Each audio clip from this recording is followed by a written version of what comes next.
O Carpini fez uma decisão muito acertada em poupar os jogadores da Sul-Americana para o Brasileirão. Afinal de contas, a temporada do Vitória se resume a Brasileirão, assim como outros clubes do Brasil. Claro, tem aqueles clubes que entram na Libertadores já pensando em ser campeão. Claro, também fazem os investimentos para que isso seja necessário, essa cobrança. O Vitória não tem essa cobrança de ser campeão da Sul-Americana e já mostrou que não está nem aí para a competição. Em 3 rodadas, o Vitória somou apenas 2 pontos, sendo que dentro dessas 3 rodadas, o Vitória teve 2 jogos dentro de casa. Poxa, agora tem que sonhar. A partida de hoje ela é importante. Eu sei que o torcedor do Vitória, de maneira alguma, vai querer largar a Sul-Americana. Eu também acho que não deve acontecer isso e não deve largar porque o Vitória vencendo hoje é mais de 115 mil dólares que entra nos cofres do Vitória por apenas uma vitória. Exatamente. Claro que para o Vitória se classificar para a próxima fase, teria que acontecer várias combinações e a gente vai passar aqui por essas combinações, beleza? Eu peço a você que deixe o like, se inscreva no canal se você não for inscrito, compartilha para geral, beleza? Compartilha para geral o canal. Vamos rumo aos 30 mil inscritos, falta pouco para a gente atingir essa meta.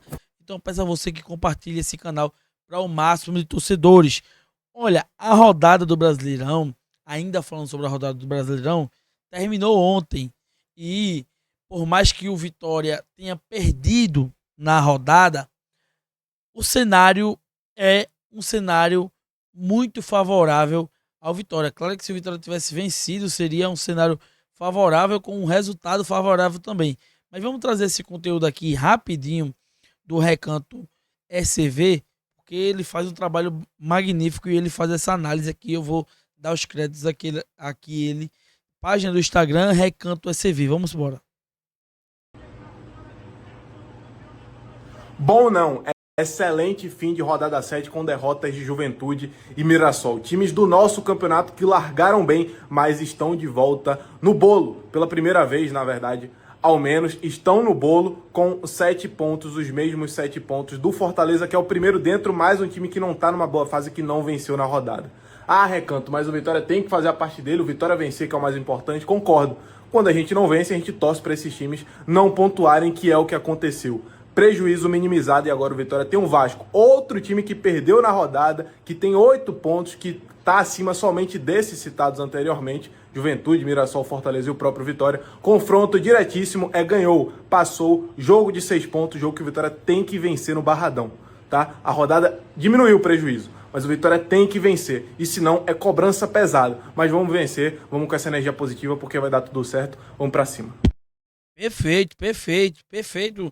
A análise tem que ser feita pré-jogo e pós-jogo. Pré-jogo, o Vitória estava num cenário onde estava fora do Z4, mas tinha quem é, na, na sua traseira, lá ele. Quem eram as equipes que estavam atrás do Vitória? Atlético Mineiro, que a gente sabe que não vai disputar esse campeonato. Eu vou citar aqui as equipes que estavam na mesma, com a pontuação assim abaixo do Vitória, mas que a gente sabe que não era equipes para estar disputando aquela parte do campeonato. Vamos lá. Quem venceu na rodada? Rapidinho, rapidinho aqui. Quem venceu na rodada? Vamos lá, rapidinho. Vou colocar aqui. Quem venceu na rodada do Brasileirão? Vamos lá. O Red Bull Bragantino venceu, o Cruzeiro venceu, Palmeiras venceu, o Grêmio venceu, o Bahia, Fluminense, Corinthians, Ceará e teve um empate. Vamos lá. Equipes que venceram, que estão hoje acima do Vitória, que estavam abaixo do Vitória, um Grêmio. Ah, Jefferson, mas o Grêmio não faz parte da mesma prateleira que o Vitória? Acho que sim. Tem um elenco muito limitado. Mas venceu e está um pouco mais à frente. A gente sabe que tem uma tradição muito maior do que Juventude, do que Mirassol. E a gente sabe que campeonato brasileiro, quando vai chegando na reta final, acontece aquelas magias que só os árbitros muito tendenciosos conseguem proporcionar. Então, a situação do Vitória hoje, ela é um pouco mais confortante porque, vamos lá, da 14ª posição para baixo são clubes que vão disputar o mesmo campeonato que o Vitória. O Fortaleza vai disputar, passou a disputar isso. Eu acho até que é do 13º para baixo são clubes que vão disputar o mesmo campeonato que o Vitória.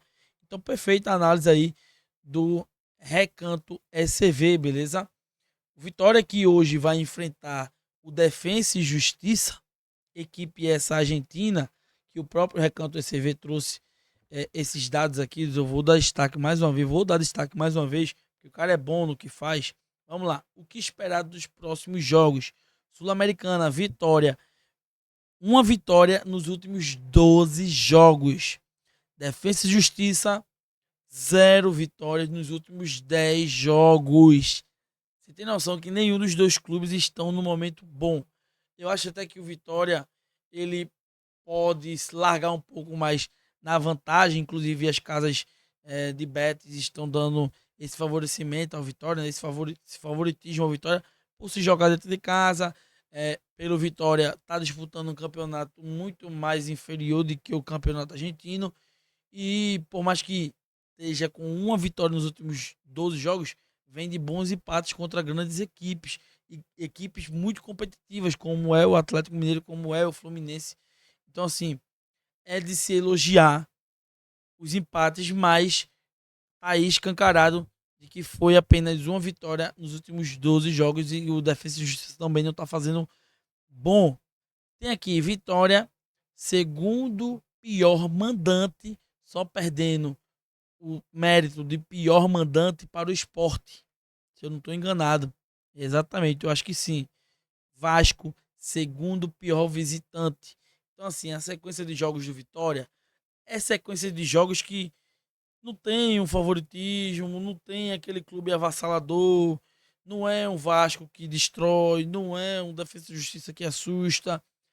Dá para vencer, dá para conseguir sequência, dá para ter ritmo de jogo e, claro, mais uma vez, dá para ter rendimento, porque são equipes que, se você conseguir apresentar o mínimo de futebol, você consegue se reencontrar na temporada, porque é 2 jogos em sequência contra 2 equipes que estão esfaceladas.